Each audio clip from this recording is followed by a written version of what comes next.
So you just got broken up with, or as I like to say, so you got dumped.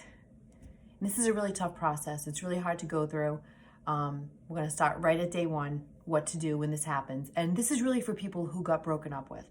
If you're the one who broke up with someone, some of these things may pertain to you, but for the most part, it's for the one who really got broken up with. So we're gonna start by talking about what you do the first day, the second day, the first week, the first month, all these things. It's almost like a little playbook on how to go about the breakup, but there is no playbook. And everything I'm going to tell you is going to be really hard things to follow. And it's not always going to be the case. You're going to backslide.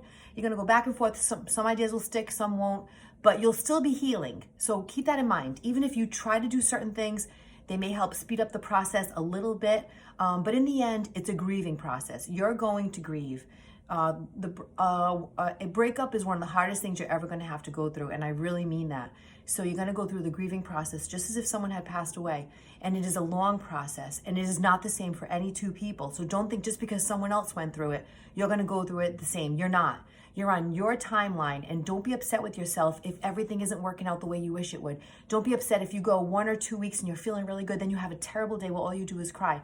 You're still healing. You're still getting through the process. So this could take weeks, months, sometimes years if you've really been in a long relationship and you're really vested. So I want you to try to go ahead and forgive yourself for anything you need to forgive yourself for. Go ahead and give yourself the time to grieve, because it is going to take time.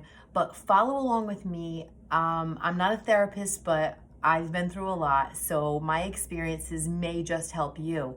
I hope it does, even a little bit. I hope it just takes the sting out of some things, and I hope you get through it a lot easier than I did. It was a really difficult process for me, and I have to say I probably made every wrong turn, so the things that I tell you are really gonna resonate, because I'm gonna say, look, this is what you probably should do, but this is what you might do. And don't be hard on yourself, because like I said, as hard as it is, you still get through it. You actually manage to get through the other side, and when you do, it is just a great place to be.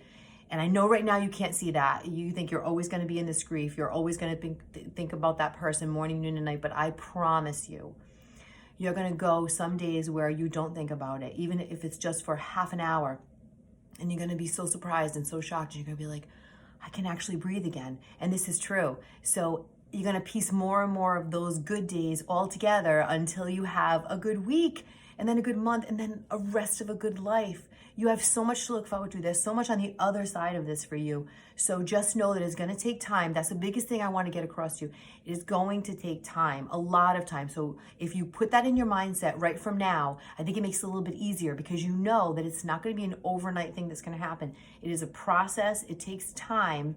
And like I said, once you put that in your mind, it's a little bit easier to go through, knowing that no matter what you do, sometimes the only thing that you need is time.